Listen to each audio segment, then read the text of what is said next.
अस्सलाम वालेकुम तमाम स्टूडेंट, उम्मीद है आप सब लोग खैरियत से होंगे। तो आज हम ख़त नस्तलीक को पढ़ने जा रहे हैं, यानी उर्दू लिखाई सीखने जा रहे हैं। ख़त नस्तलीक में 39 हरूफ तहज्जी होते हैं। अब 39 हरूफ तहज्जी में हमने कितने सीखने हैं? 22 सीखने हैं। सिर्फ 22 हमने सीखने हैं। 22 क्यों सीखने हैं? क्योंकि जब हम लोग जीम को लिखना सीखेंगे तो हमें उसकी फैमिली को सीखने की कोई ज़रूरत नहीं पड़ेगी।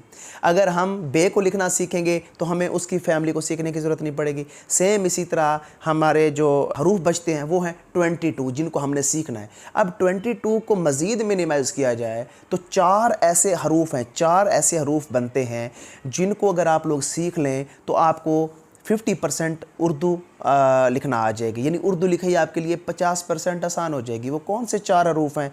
उनमें आता है एक अलिफ आता है, बे आता है, जीम आता है और दाल आता है। इसको हरूफ अबजद भी बोला जाता है। यानी यूँ समझें कि अगर ख़त नस्तलीक से आप इन 4 हरूफ को निकाल दें तो आपको उर्दू का कोई भी लफ्ज़ आप नहीं बना सकेंगे। ठीक है ना? अलिफ, बे, छोटी ये, बड़ी ये, ठीक है ना? ये भी सेम इसी तरह होते हैं। अगर हम इनको हरूफ तहज्जी से निकाल दें तो कोई भी हरूफ तहज्जी का जो लफ्ज़ है वो नहीं बन पाएगा, यानी ये वॉवल्स हैं उर्दू के। तो चलते हैं हम डेमो की तरफ। उस डेमो में हम आपको समझाएंगे कि किस तरह वो कौन सी 2 शेप्स हैं। अगर आप उनकी प्रैक्टिस अच्छे से कर लें तो आपकी उर्दू की जो लिखाई है वो बहुत आसान हो जाएगी। बहुत से लोग इससे डरते हैं कि उर्दू बहुत मुश्किल है जी, उर्दू लिखना नहीं आती। इसकी साइंस भी मैं आपको समझा देता हूँ। असल में नर्व्स की एक्टिवेशन का नाम है कैलीग्राफी, यानी इनके अंदर जो नर्व्स होती हैं जब उनको आप एक्टिवेट कर लेते हैं और आपको अच्छा लिखना आ जाता है। बहुत से लोग कहते हैं ये इनबॉर्न पोटेंशियल होता है भी अच्छा लिखना, या ये विरासती खसूसियत होती है। तो मैं इन चीज़ों को नहीं मानता। जो लिखाई होती है ये टूल्स और टेक्निक से आती है। जब आप प्रैक्टिस करते हैं उन टूल्स की, उन टेक्निक को फॉलो करते हैं तो आप अच्छा लिख लेते हैं। तो आज हम आपको बताएंगे डेमो के अंदर कि किस तरह आपने उन 2 शेप्स की प्रैक्टिस करनी है। 2 शेप्स कौन कौन सी हैं? एक को बोलते हैं शेप ऑफ बोट और एक को बोलते हैं शेप ऑफ मून। ये बहुत इंपॉर्टेंट शेप हैं ख़त नस्तलीक के अंदर, जिनसे 80% उर्दू के अल्फाज बनते हैं। तो आए आपको डेमो में मैं समझाता हूँ कि किस तरह आपने इन 2 शेप्स की प्रैक्टिस करनी है। अच्छा व्यूअर्स, तो सबसे पहले आपने जो 2 शेप्स जिनकी आपने प्रैक्टिस करनी है वो कौन कौन सी हैं? ये है शेप ऑफ बोट, यानी इसका एक एंगल जो है वो तिरछा है और एक एंगल इसका बिल्कुल सीधा है। यानी ये शेप ऑफ बोट है, कश्ती की शक्ल। शेप ऑफ बोट यानी कश्ती की शक्ल।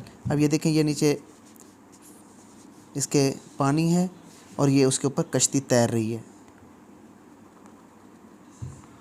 ये ठीक है। अब ये जो एक एंगल इसका 45 डिग्री पे होगा और एक इसका 90 की डिग्री पे होगा, ठीक है। अब अगर ये शेप आप ठीक कर लेते हैं तो इससे आपके कौन कौन से हरूफ बन सकते हैं? देखिए, इससे एक तो आपका बनता है बे, उसके बाद दूसरा इससे जो हर्फ बन रहा है वो है फे, उसके बाद इससे जो तीसरा हर्फ बन रहा है वो है क्याफ। ये 3 हरूफ इससे बनते हैं। ना सिर्फ 3 हरूफ बनते हैं बल्कि बे की भी सारी फैमिली बनती है, गाफ की फैमिली होती है, क्याफ और गाफ, ये भी 2 बनते हैं। देखें, ये बे की फैमिली आ गई। यहाँ पे देखें गौर से, पहला इसका जो एंगल है वो सलांट आ रहा है, ये ढलान की तरह, ठीक है ना, सलांट है। दूसरा क्या है? ये स्ट्रेट जा रहा है, बिल्कुल सीधा है दूसरा।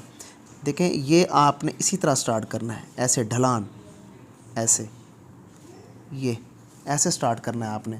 यूँ खड़ा नहीं करना, ऐसे नहीं करना। ये करोगे तो गलत हो जाएगा। ये पहला जो इसका कॉर्नर है वो क्या है? सलांट आता है, तिरछा आता है। ये देखिए, ये तिरछा, दूसरा बिल्कुल सीधा। इस तरह आपने लिखना है।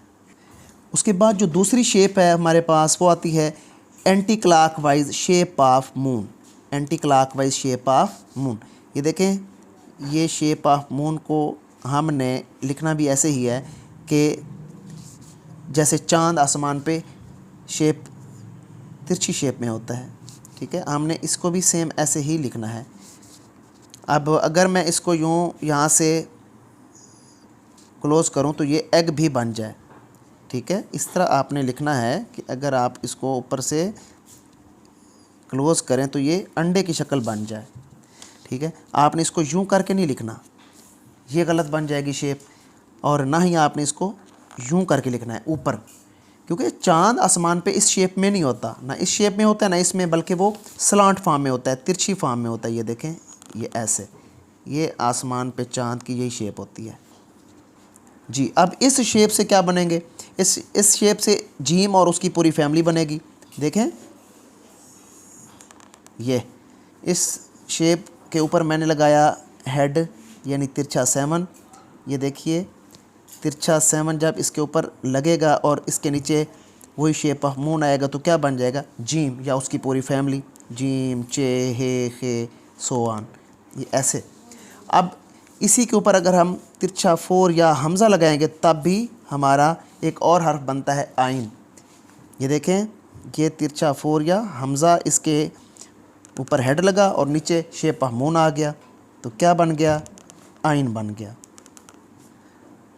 ये देखिए ये anti clockwise shape of moon से बने हुए हैं, आइन और जीम, आइन और जीम बने हुए हैं। अब आपने इनकी प्रैक्टिस कैसे करनी है, ऐसे आपने इनकी प्रैक्टिस करनी है। डेली 2-3 पेजेस आपने इसी तरह राइट करने हैं शेप ऑफ बोर्ड के, तब जाके आपका जो बे है वो ठीक होगा। पेन के साथ अगर आप प्रैक्टिस कर रहे हैं तो इसी तरह लिखेंगे, कॉर्नर इनके दोनों ठीक आपने डालने हैं।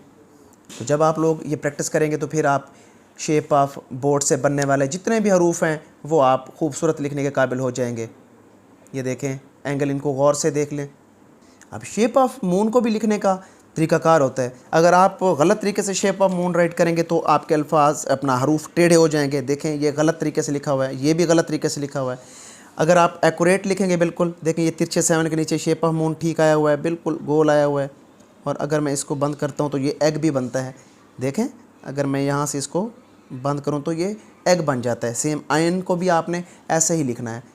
ये टेक्निक आपने बार बार अपनानी है, मैक्सिमम आपने इनकी प्रैक्टिस करनी है, तब जाके ये 2 आपसे लिखे जाएंगे, ये 2 हरूफ। बे के लिए आपने ये ढलान बनानी है पहले। ये देखें ये जैसे ढलान बनी हुई है, एक एंगल इसका 45 डिग्री पे होगा और दूसरा इसका 90 पे होगा, यानी बिल्कुल स्ट्रेट होगा। तब जाके आपसे ये लिखा जाना है। Anti clockwise shape of moon की प्रैक्टिस ऐसे करनी है आपने, जिस तरह ये सामने लिखी हुई है शेप, ये शेप है जो ये anti clockwise shape of moon है, इसकी प्रैक्टिस करनी है आपने। काफ़ी ज़्यादा पेजेस आपने इसके लिखने हैं, ऐसे करके यूँ।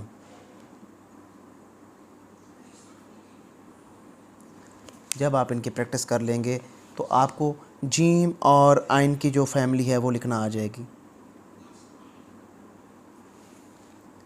ये तरीक़ाकार आपने रखना है। तो शेप ऑफ बोट कलम से भी मार्कर से भी मैंने लिख के दिखाया आपको, पेन से भी आपने सेम ऐसे प्रैक्टिस करनी है। अब इससे जो फे बनता है वो भी आपने सेम ऐसे प्रैक्टिस करनी है, तब ये फे बनेगा। अच्छा, तो आज का ये हमारा सेशन था, उम्मीद है आपको अच्छा लगा होगा। मेरी वीडियो को लाजमी लाइक किया करें, मेरे चैनल को लाजमी सब्सक्राइब करना है, बेल आइकन आपने लाजमी प्रेस करना है। हर नई वीडियो का जो नोटिफिकेशन है वो आपको मिलेगा।